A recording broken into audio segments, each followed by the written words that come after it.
तो देखो फिजिक्स की थर्ड क्लास में हम पहुंच चुके हैं, जहां हम कंसेप्ट ऑफ एंटी लॉग देखेंगे। हम पहली क्लास में पावर और बाइनोमियल एक्सप्रेशन पढ़े थे और कुछ इंपॉर्टेंट बेसिक रूल्स पढ़े थे, उन पे बेस्ड क्वेश्चन किए थे कि पावर कैसे होते हैं, स्क्वायर रूट क्या होते हैं, क्यूब रूट क्या होते हैं, बेसिक मैथमेटिकल टूल्स क्या होते हैं, ये पढ़े थे, उन पे कुछ क्वेश्चन किए थे। ठीक है, हमसे बनने लगा, सही से बनने लगा वो सब चीज़ें। ठीक है, अब हम दूसरे वाले में लॉग पढ़े थे, उसके 5-6 रूल पढ़े थे, उसकी वैल्यूज याद कराए थे और एक ट्रिक बताई थी मैंने। ठीक है, अगर ये दोनों लेक्चर नहीं देखा है तो पहले देखना, नहीं याद होगा तो एक बार देख लो, रिवाइज भी कर लो एकदम 2 मिनट के अंदर पूरी चीज़ें, क्योंकि वो सारे रूल्स सारी चीज़ें फिर से यहाँ इस वाली क्लास में लगेंगे। तो पहले बता देता हूँ, ये बायो नहीं है कि पीछे नहीं पढ़े रहोगे तो तुम्हें आगे समझ में आएगा। ये फिजिक्स है, अगर पीछे का नहीं याद है, पीछे का नहीं बनता है, चाहे वो चैप्टर हो, चाहे वो टॉपिक हो, चाहे वो क्वेश्चन हो, अगर कोई वैरायटी के क्वेश्चन नहीं बनते, कोई टॉपिक नहीं बनता है आपसे, तो आगे समझ में नहीं आएगा। इसकी जिम्मेदारी आपकी स्वयं होगी। ठीक है, अब हम कॉन्सेप्ट ऑफ एंटी लॉग देखेंगे। लॉग पढ़ लिए थे, लॉग के टाइप्स मैंने पढ़ा दिए थे, उसकी कुछ क्वेश्चंस करा दिए थे। अब कॉन्सेप्ट ऑफ एंटी लॉग देखूंगा, मतलब पढ़ाऊंगा, और इसका मतलब कि कुछ 2-3 क्वेश्चन भी करेंगे, क्योंकि पढ़ेंगे तो कुछ क्वेश्चन तो करेंगे, फिर इसके बाद ट्रिग्नोमेट्री पढ़ाऊंगा। ठीक है, तो लिखो concept of anti log, concept of anti log. अब कंसेप्ट ऑफ एंटी लॉग जानने के लिए बेटा सबसे पहले तुमको पता होना चाहिए कि लॉग होता क्या है। अब लॉग तो पढ़ा चुका हूँ, अब बताओ, अगर किसी ने रिवाइज नहीं किया होगा तो उसे ये नहीं पता होगा कि लॉग क्या होता है, और जब उसे यही नहीं पता होगा कि लॉग क्या होता है तो मैं उसको एंटी लॉग क्या पढ़ाऊंगा। जिसको यही नहीं पता है कि छोटा बड़ा क्या है, उसको आप काका कैसे सिखा सकते हो। ठीक है, तो लॉग क्या था बताओ।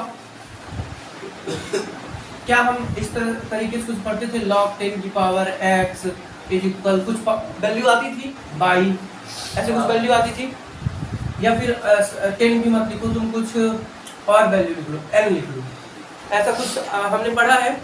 ठीक है, तो ये हो गया log, क्या हो गया log। अब अगर एंटी लॉग देखना है तो कुछ मत करो। क्या इसको हम बेस बोलते थे बेटा? हाँ, क्या इसको हम बेस बोलते थे? ठीक है, बेस मतलब आधार। ये हमारी पावर होती थी, क्या पावर, इसे पावर कहते हैं, और इसको हम क्या बोलते थे? रिजल्ट, जो रिजल्ट आया है। एंटी लॉग में आपको कुछ नहीं करना है, एंटी लॉग में कुछ नहीं करना। जब लॉग से आप एंटी लॉग में चीजों को बदलते हैं तो कुछ नहीं करते, बस ये जो लॉग लिखे होते हैं ना उसको ऐसे कट कर दीजिए, लॉग नहीं लिखना है आपको। और एन की पावर जो ये यहाँ x इक्वल बाई होता है, इसको बाई को यहाँ ले आना है और x को यहाँ ले आना है। जैसे मैंने एक ट्रिक बताई थी लॉग में क्वेश्चन सॉल्व करने की, वही जो मेरी ट्रिक है ना, वही कंसेप्ट ऑफ एंटी लॉग है। समझ में आया?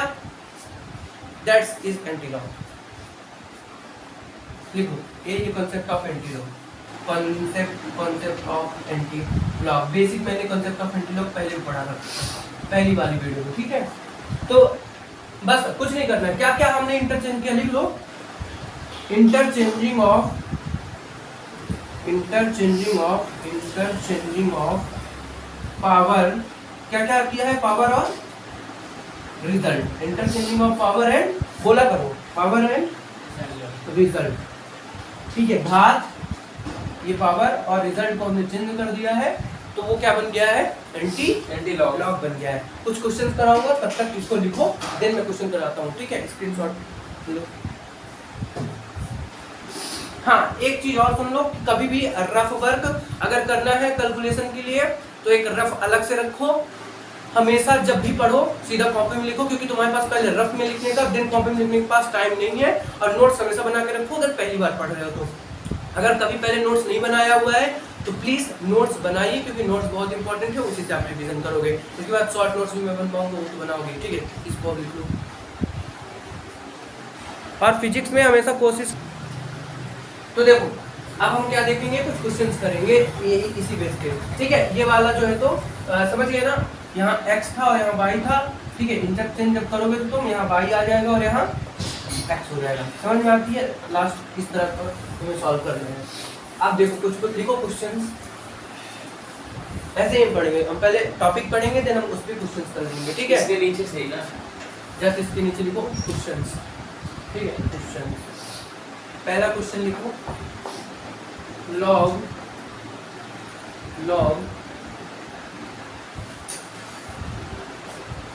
2 की पावर x log 2 की power x is equal minus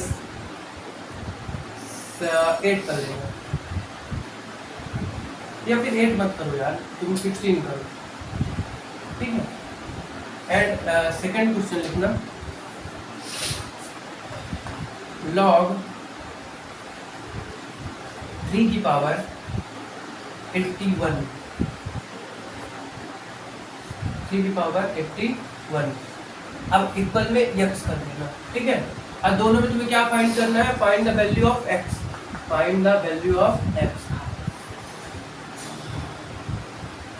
value of x, ठीक है।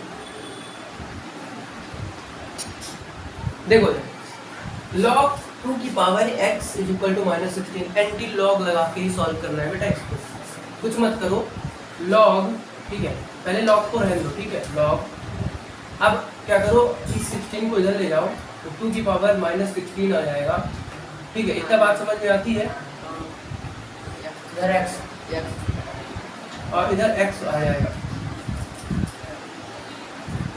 ठीक है। अब देखो कुछ नहीं करना तुमको, अब ये log हटाओ और 2 जो है ये क्या तुमको मैंने ये वाला फार्मूला पढ़ाया है, x की पावर -1 है अगर तो 1/x हो जाता है, तो बस कुछ मत करो, 1/2 की पावर 16, x की वैल्यू ये रहेगी, दैट्स आंसर, ठीक है, यही आंसर है। अगला वाला क्वेश्चन आपको अब आपको बन जाएगा, करने के एक बार प्रयास करिए, उसे माइनस नहीं है, पलटना पड़ेगा।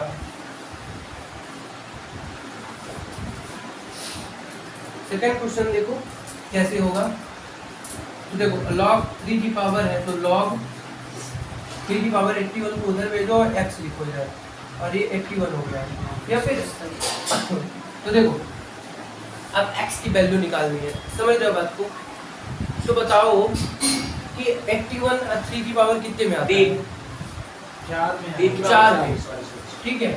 तो यहाँ पे जो आएगा log 3 की पावर 4 इज इक्वल 81 आएगा। अब तुम्हें ये निकालना था कि 3 की पावर जो 4, सॉरी यहाँ पे log नहीं लगेगा, यहाँ पे ऐसे बचेगा, सो एंड थस 3 की पावर 4 इज इक्वल 81 था, 4 को उधर भेज दो, 81 को फिर से इधर भेज दो, तो अब टोटल कंक्लूड करके जब तुम लिखोगे तो log 3 की पावर 81 फिर से इधर, आंसर क्या आ गया, अपन x की वैल्यू क्या निकाले 4, ठीक है। तो यहाँ पे लिख देना कि x की वैल्यू कितनी आती है 4, समझ में आया, ठीक है, क्योंकि 81 पावर होती है, डायरेक्ट आंसर। देखो कंसेप्ट ऑफ एंटी लॉग से एकदम डायरेक्ट भी आ रहा है, 3 की कितनी बार टेबल में, मतलब 3 का कितनी बार मल्टीपल में 81 आता है तो 4 बार में, सीधा तुम यहाँ पे आंसर 4 लिख सकते थे, फालतू ही करने की जरूरत नहीं थी, मैंने वो जो ट्रिक बताई थी पिछले वीडियो में उससे डायरेक्ट आंसर आ रहा है, ठीक है, समझ में आता है, इसको नोट करो, ठीक है। तो देखो कुछ पावर्स लिख लो, इंपॉर्टेंट पावर्स, जैसे मतलब यूनिट कन्वर्जन, इंपॉर्टेंट यूनिट, यार इंपॉर्टेंट यूनिट कन्वर्जन अभी करा दूं कि यूनिट डायमेंशन में कराऊंगा, ये सोच रहा हूँ मैं, अभी करा देता हूँ, क्या है कि मान लो अगर नहीं आएगी ना तो आगे पढ़ाना है, सब इंपॉर्टेंट सब इंपॉर्टेंट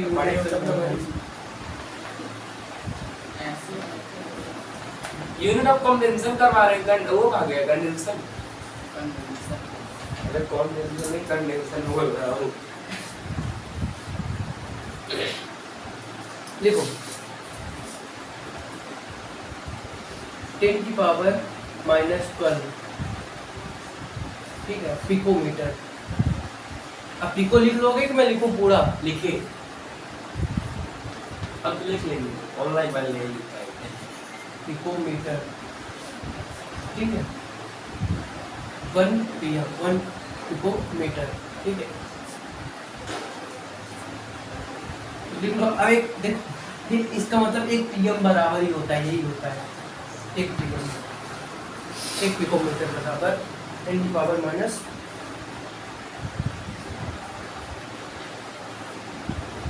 या फिर एक काम करना यार, पूरा मत लिखना, मतलब पिकोमीटर वाली चीजें इधर भी लिख सकते हो, ये है कि यहाँ पे तुम सिर्फ मीटर लिखो तब भी चल जाएगा, यहाँ पे मीटर लिखो। ये हम लोग पहले कैसे पास होना चाहते हैं। ठीक है, दूसरा लिखो अरे 10⁻⁹ मीटर। ठीक है, बराबर 1 nm। अब 1 nm का मतलब क्या होता है? नैनोमीटर। 9 नैनोमीटर। ठीक है, थर्ड में लिखो 10⁻⁻6 मीटर। इसका मतलब होता है, अब मैं इंपॉर्टेंट वाले करा रहा हूँ, पूरे नहीं करा रहा हूँ, ठीक है ना। इसका होता है 1 mm या फिर म्यूएम लिख लो, म्यूएम। मिलीमीटर। नहीं बेटा, माइक्रोमीटर। ये इसको म्यू बोलते हैं, म्यू माइक्रोमीटर। ठीक है, माइक्रोमीटर। एम के बाद डॉट मतलब मीटर। ठीक है, तुम लोग अपने से समझ के लिख लेना। हाँ देखो, फिर 10⁻⁻3 मीटर बराबर 1 मिलीमीटर। ठीक है, मिलीमीटर।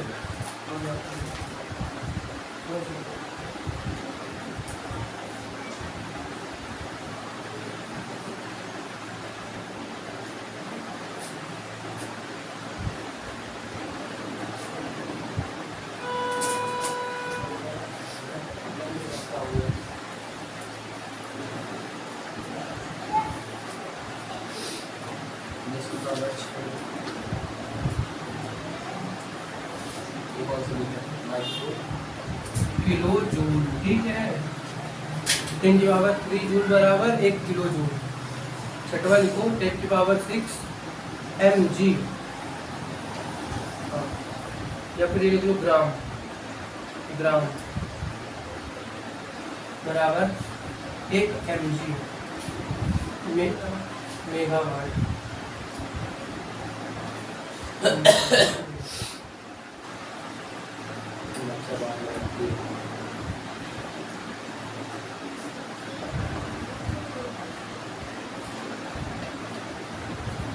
ठीक है, 10 की पावर, अब 6 तक लिखो जल्दी से पहले।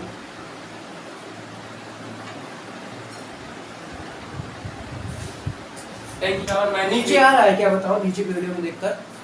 हाँ लिख लो 10 की power 9 Newton. Newton Newton Newton किसकी यूनिट होती है? न्यूटन की ग्रेविटी।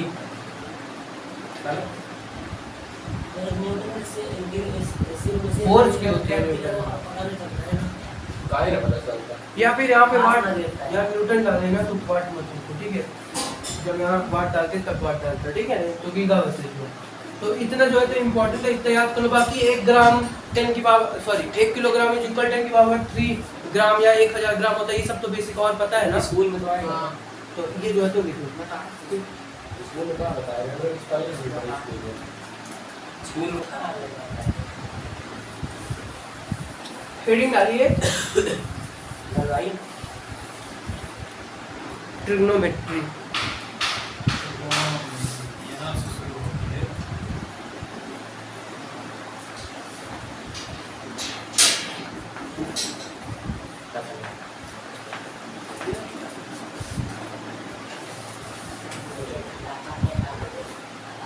त्रिकोणमिति, ट्रिग्नोमेट्री।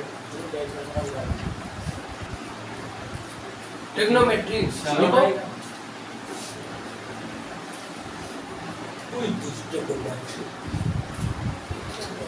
Semi circle. अब देखो, क्या आप इसको जानते हो क्या है? हाँ क्या है? डायमीटर। उसको रेडियस बोलते हैं। रेडियस। ठीक है, रेडियस को डिनोट करते हैं आर से। हाँ पता है। मुझे देखा ठीक है, एक आर्क काटो जिसको हम हिंदी में क्या कहते हैं, चाप। ठीक है, और एक रेडियस लो और उससे जो है तो इसको मिला दो, तो क्या ये कोई एंगल बना हाँ। जिसको हमने थीटा बोला। ठीक है, ये कोई डिस्टेंस हो गई और ये रेडियस हो गया, और ये कोई जो है तो आर्क है। तो देखो, इसी सर्कल में अगर रेडियस और आर्क हो और तुम्हें ये वाली डिस्टेंस फाइंड करनी हो यहाँ से यहाँ तक की, या फिर थीटा फाइंड करना हो, तो कैसे फाइंड करोगे? थीटा मतलब एंगल फाइंड करना हो तो कैसे फाइंड करोगे? लिखो आर्क, ये आर्क बराबर होगा आर थीटा। आर मतलब यहाँ पे क्या है? रेडियस और थीटा मतलब यहाँ पे क्या है, एंगल। ये है रेडियस और ये है एंगल, ठीक है। इतना लिखिए जल्दी से, बहुत इंपॉर्टेंट है ये आर के ना वो आर अब देखो, ये जो आर्क है जिसको हिंदी में चाप भी कहते हैं, ये रेडियस के भी डायरेक्टली प्रोपोर्शनल है, ठीक है, पहली चीज। और दूसरी चीज, यह थीटा यानी एंगल के भी डायरेक्टली प्रोपोर्शनल है, or directly proportional to angle, ठीक है, इतना लिखो। और जब हम फार्मूला को और डिराइव करेंगे तो हम इस फार्मूले को दो और तरीके से लिख सकते हैं। कैसे? रेडियस बराबर, मान लो कभी रेडियस निकालना हो, डिवाइड रेडियस निकालना हो, तो क्या करोगे तुम, आर अपान में एंगल यानी थीटा, ठीक है, समझ में आता है बेटा? या फिर थीटा निकालना हो यानी कि एंगल निकालना होगा, ठीक है, एंगल, अगर एंगल निकालना है आपको, ठीक है, तो आप क्या करोगे, आप कुछ नहीं करोगे, आर्क बटा में रेडियस कर दोगे। क्या कर दोगे? आर्क बटा में रेडियस। तो क्या निकल आएगा अपना, क्या अल्फा लगा रही है, ठीक है। ये इसके दो फार्मूले के और रूप हो गए। जल्दी से इतना लिखो,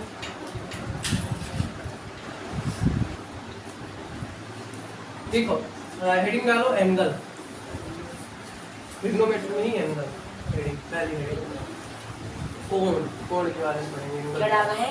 एंगल,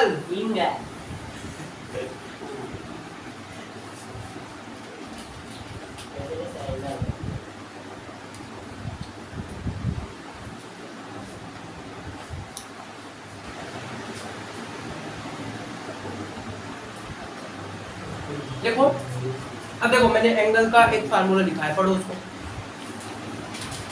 लिख रहा हूँ, 8 बराबर 8 बटे रेडियस, एंगल थीटा बराबर आर्क बटा रेडियस। अब आर्क को हम किस में मेजर करते हैं, इसकी यूनिट क्या होती है, मीटर, ठीक है, और इस रेडियस की भी यूनिट क्या होगी, मीटर। मीटर से मीटर कट गया, इसका मतलब जो एंगल है हमारा वो डायमेंशनलेस होता है। कैसा होता है? डायमेंशनलेस। वेरी इंपॉर्टेंट, नीट में आया है। हाँ हाँ, बताता हूँ। यूनिट क्या होती है, रेडियन, शॉर्ट फॉर्म आरडी, ठीक है, रेडियन।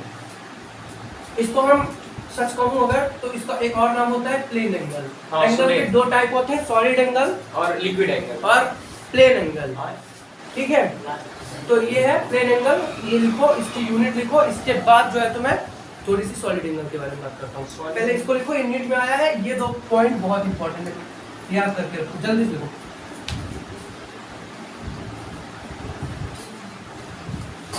अब लिखो, ये प्लेन एंगल हो गया, सॉलिड एंगल,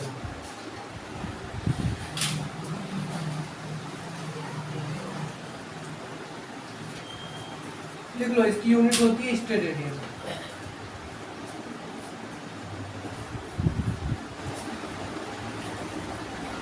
स्टेरेडियन क्या होती है, स्टेरेडियन। इतना जल्दी लिखो। इसके बाद जो है तो थोड़ी मैं वेक्टर पढ़ाऊंगा, मतलब वेक्टर का इंट्रोडक्शन दूंगा कि आखिर ये परपेंडिकुलर क्या होता है, 90 डिग्री क्या होता है, 45 डिग्री क्या होता है, पाई क्या होता है, ये सब पढ़ाना है थोड़े, मतलब एंगल का थोड़ी बेसिक। क्या है सीरियस करते हैं सॉलिड एंगल की क्या है, स्टेरेडियन, सॉलिड एंगल की उल्टा दी है स्टेरेडियन, ठीक है। अब देखो क्या पाई जो होता है, अगर डिग्री में बात करें, और ये भी लेना, जो डिग्री है ना, degree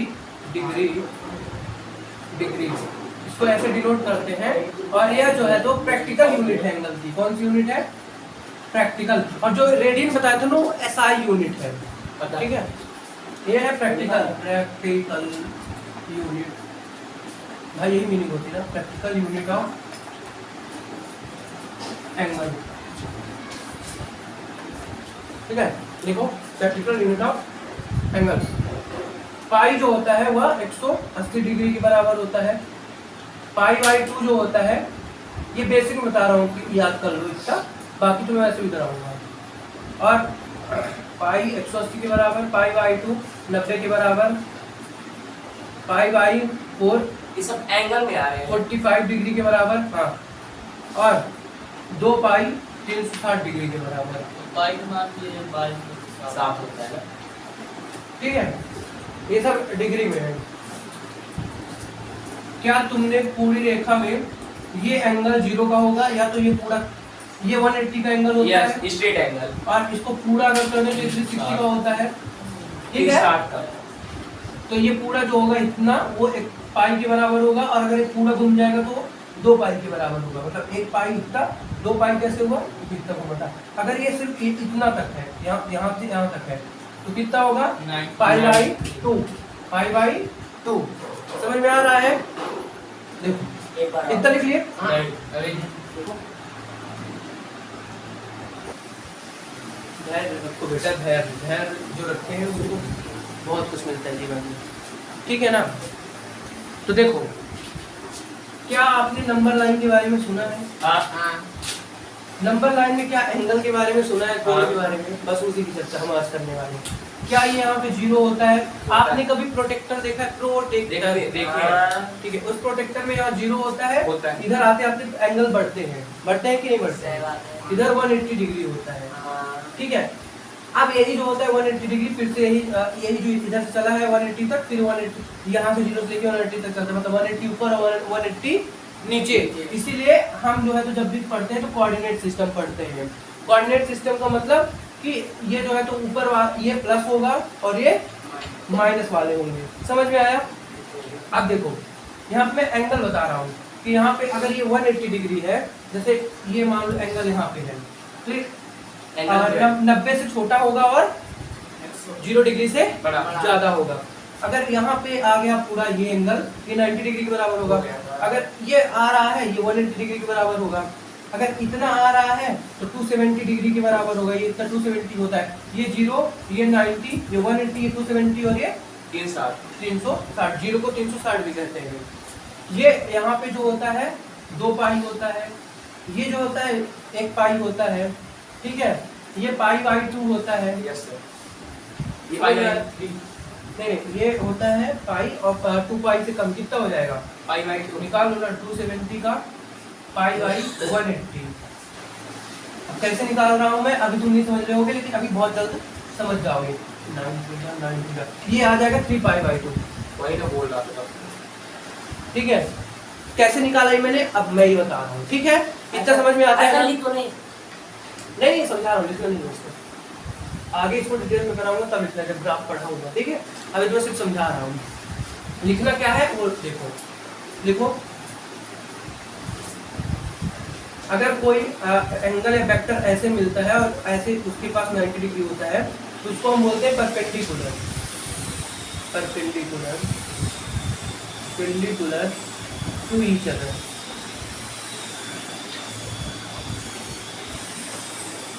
perpendicular to each other. ठीक है, अगर कोई एंगल का मान इतना होता है, ठीक है, ये 90 डिग्री हो गया, और ये मान लो ये थीटा कुछ है, और ये थीटा किसके बराबर होगा, मतलब 90 से कम होगा और 0 से बड़ा बराबर होगा, मतलब हाँ 0 से बड़ा, बहुत 90 छोटा 0 से बड़ा, तो एक्यूट एंगल में किसी में आ जाएगा। ठीक है, हाँ, एक्यूट एंगल के नाम से। ये सारी चीजें जो है तो थोड़ी बहुत लिख लो, बाकी ज्यादा कुछ लिखना क्या है। एक ये लिख लो कि ये जो होता है 180 डिग्री होता है और 180 पाई के बराबर होता है। ठीक है, और एक ये लिख लो कि अगर पूरा घुमा दें हम तो ये 360 के बराबर होता है, 360 डिग्री और 2 पाई के बराबर होता है। ये चीजें याद रखने वाली हैं। एंगल्स निकालते कैसे हैं, डिग्री से एंगल में कैसे जाते हैं, एंगल से डिग्री में कैसे आते हैं, इसकी एक फार्मूला भी और ट्रिक भी है, वो दोनों मैं बताऊंगा अभी। तब तक ये लिखो। देखो, अब एक फार्मूला लिखो, कुछ क्वेश्चन करना है उसके ऊपर। ये एक क्वेश्चन लिख लो यार, ये क्वेश्चन बहुत इंपॉर्टेंट है, कहीं नीट में आ गया और तुमसे नहीं बना तो मुझे बहुत शर्मिंदगी रहती है अपने ऊपर। और लिख लेना नीट। अगर बेसिक मैथ से क्वेश्चन आएगा यहीं से आएगा, इसके अलावा कहीं से नहीं आएगा। लिखिए आएगा तो यहीं से आएगा। लिखो इज एंगल इज यूनिटलेस और dimensionless explain।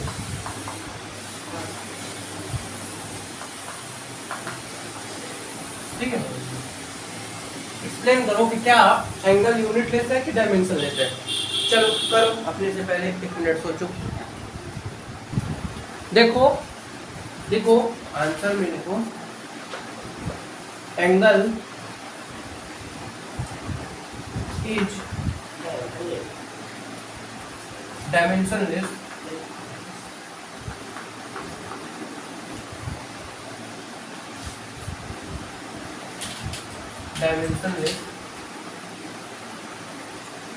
not unitless because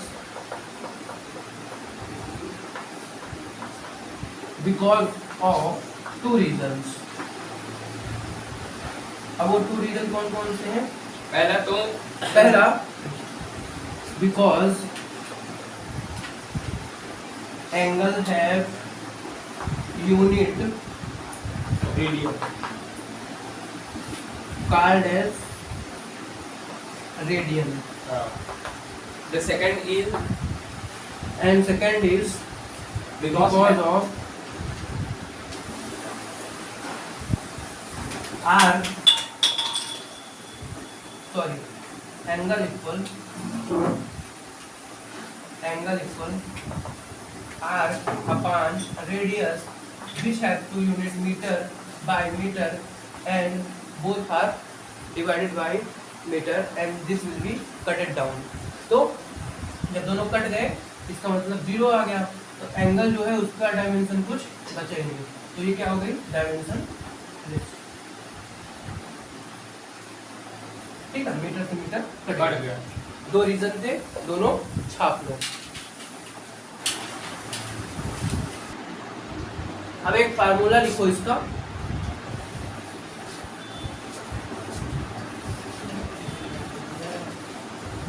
देखो फार्मूला लिखो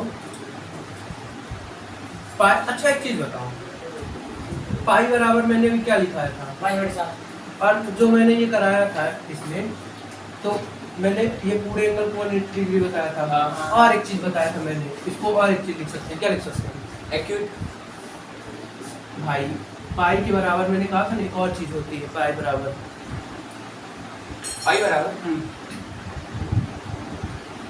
यहाँ 0 या 360 डिग्री, यहाँ 180 डिग्री। ठीक है, तो क्या मैंने यहाँ बोला था कि यहाँ इतना होगा, यहाँ इतना होगा पाई के फॉर्मेट में। हाँ, तो यहाँ पाई कितना होता था? यहाँ पाई 2 पाई 32। देखो यहाँ पाई हो जाएगा, ये 2 पाई होता है, ये 90 डिग्री मतलब पाई बाई 2। तो तुम्हें भी नहीं आया तो 180 डिग्री को कितने पाई बोलते हैं? 1 पाई। हाँ, और 360 को 2 पाई, 270 को 45 को 3 pi by 2, pi by 4, 60 degree को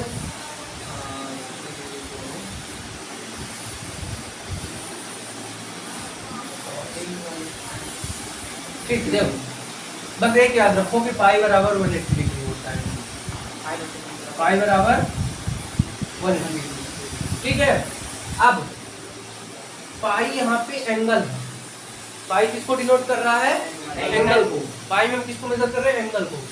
तो यहाँ पे इसकी यूनिट क्या होगी? रेडियन। ठीक है, और ये तो डिग्री में है, समझ में आया? हाँ। तो ये क्या बन गया? Pi radian is equal 180 degree. ठीक है, रेडियन को शॉर्ट फॉर्म में लिखा है मैंने। ठीक है, बहुत इंपॉर्टेंट फार्मूला है, लिख लो।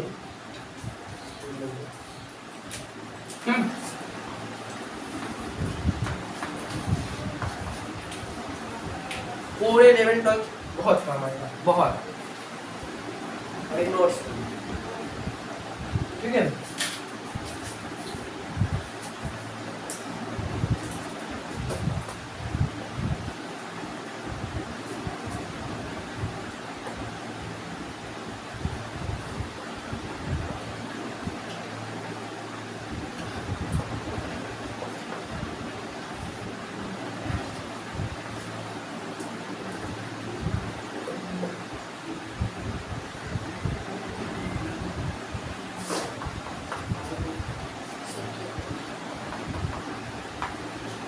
अगर conversion of radian to degree, radian को डिग्री में कैसे बदलेंगे? Conversion of degree to radian, degree को रेडियन में कैसे बदलेंगे? ठीक है, दोनों को कन्वर्जन देखेंगे अपन कैसे बदलते हैं।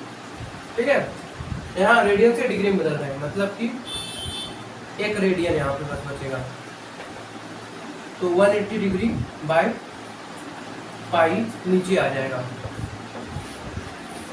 लिखते रहो, मैं समझाता हूँ इसको। ठीक है, आप देखो, ये समझो, बनवा लिखना। देखो पहली इधर यहाँ पाई रेडियन बराबर 180 समझ में आया था क्या? क्योंकि पाई बराबर 180 डिग्री और ये यूनिट इधर रेडियन।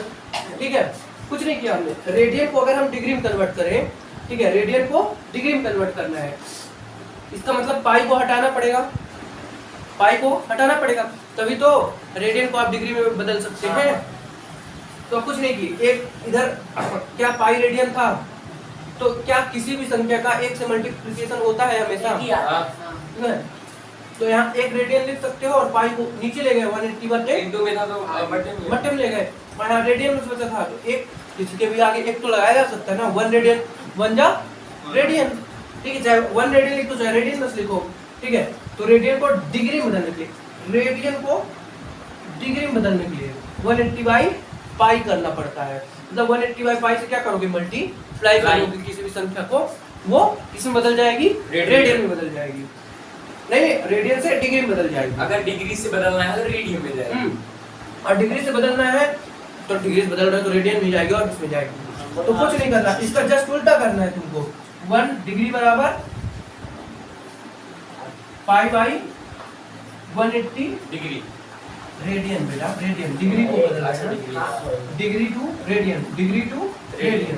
देख लिया करो, radian to degree, radian to degree. Degree बड़ा अच्छा काम कुछ नहीं किया, इसी फार्मूले को दो फॉर्मेट में लिख दिया है। सर एक बार और समझाइए ना डिग्री टू रेडियन वाला। ठीक है, इतना लिखिए। देखिए, एक एग्जांपल से मैं ये दोनों को आपको समझा देता हूँ। ठीक है, एक एक एग्जांपल से मैं समझाऊंगा, फार्मूला नहीं मिटाया हूँ, एक एक एग्जांपल से दोनों को मैं समझा रहा हूँ। सबसे पहले मैं रेडियन को डिग्री में कन्वर्ट अगर करूँ तो कैसे करूँगा? एग्जांपल। ठीक है, एग्जांपल देखो, अगर मान लो तुम्हें वैल्यू दी हुई है, कितनी वैल्यू दी हुई है? पाई बाई 4 रेडियन। ठीक है, एक वैल्यू। दूसरी वैल्यू दी हुई है पाई बाई 8 रेडियन, 6 रेडियन। ठीक है, देखो अब तुमको इसको डिग्री में बदलना है, कैसे बदलोगे? 180 बाई पाई से डायरेक्ट मल्टीप्लाई अरे सर हम करना, pi by 4 into 180 by pi. Pi pi करके अब ट्रिक सुनना, अगर कभी फार्मूला भूल जाए, आंसर आएगा 5 भूल जाए तो सोचना पाई उस तरफ होगा, मतलब पाई ऊपर होगा या नीचे होगा, कैसे याद रखोगे? सिर्फ यही तो बोलेगा ना, या तो पाई को ऊपर कर रहे होगे या तो नीचे कर रहे होगे, इसी में कंफ्यूजन होगा, इससे ज्यादा कंफ्यूजन होगा नहीं, क्योंकि फार्मूला क्या है? 180 बाई पाई या पाई बाई 180, दो ना, कंफ्यूजन नहीं होगा कि ऊपर पाई आ रहा है 180 आ रहा है, क्या आ रहा है। तो अगर क्वेश्चन में पाई है तो इसका मतलब अगर भूल जाए तो सोचना कि पाई को काटना है, इसलिए पाई तभी कटेगा जब नीचे आएगा। अगर ऊपर पाई है तो पाई नीचे आना चाहिए, तभी तो कटेगा ना, तो डिग्री में बदलेगा। तो सोचना पाई को काटना है, बस अगर ऊपर पाई है तो तुम्हें नीचे पाई रखना है, यानी ये वाला फार्मूला। अगर पाई तुम्हारा वाला नीचे है, ये फार्मूला लगेगा। समझ में आया? पाई, अगर क्वेश्चन में पाई ऊपर तो तुम नीचे, ठीक है?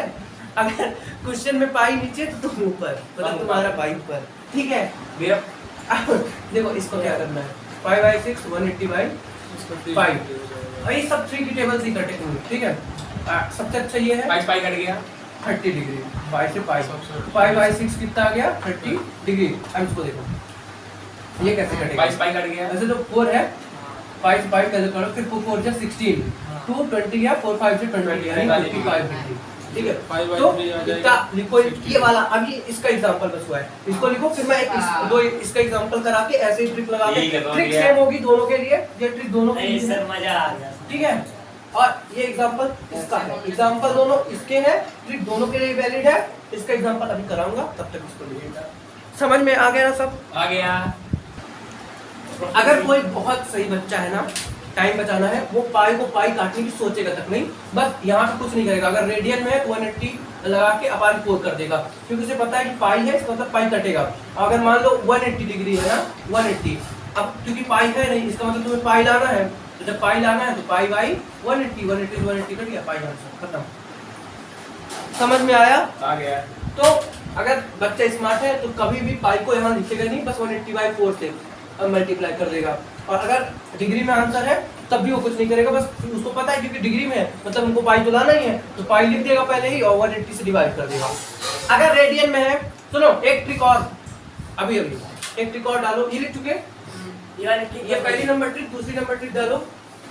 चलो तुम्हारे लिए और आसान, क्या ही याद रखोगे।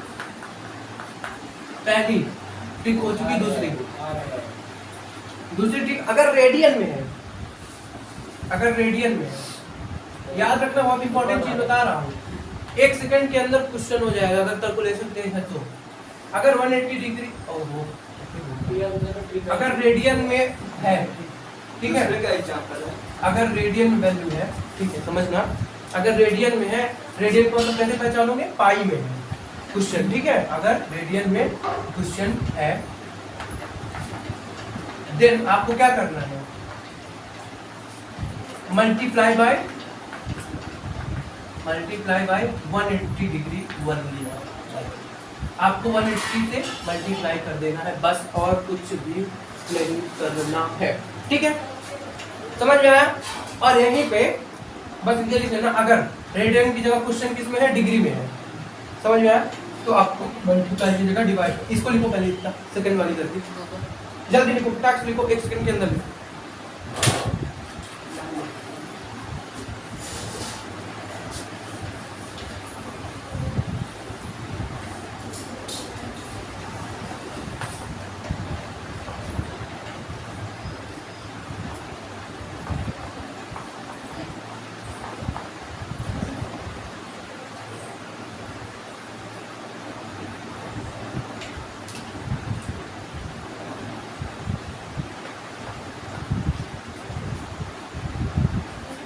लिख लिए?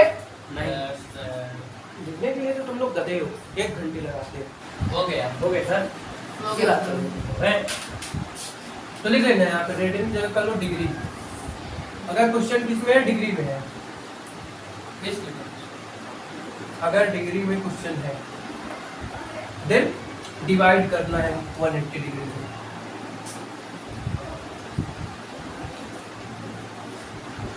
देन पाई लगाकर 180 से डिवाइड कर अरे दो। सर ये कहेगा ये क्या करती है, ये अच्छा ये जो भी किया अच्छा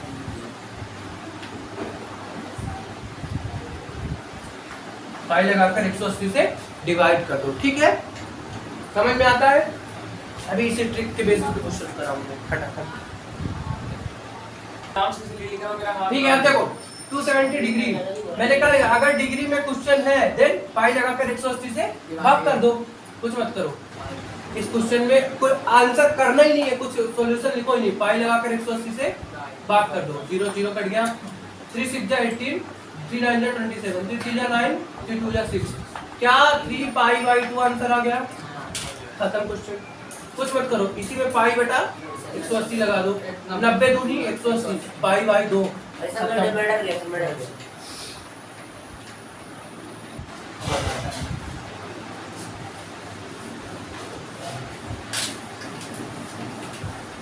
यार आप लिखने नहीं दे रहे। क्वेश्चंस लिखो।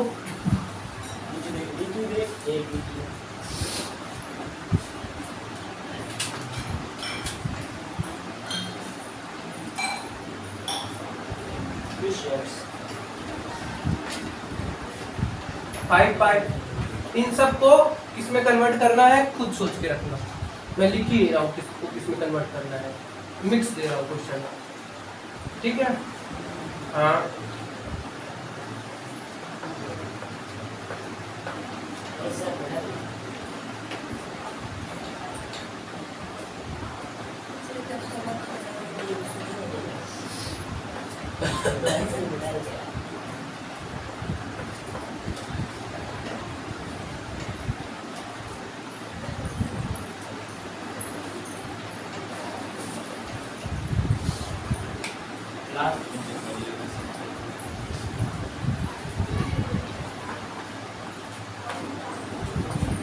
जिससे 10 क्वेश्चन बन गया वो आज का टॉपर, ठीक है।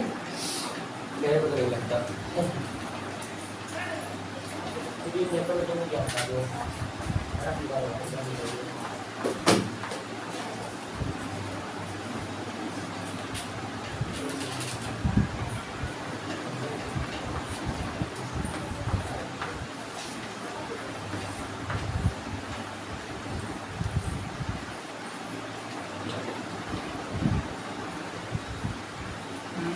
क्या ले दूं मैं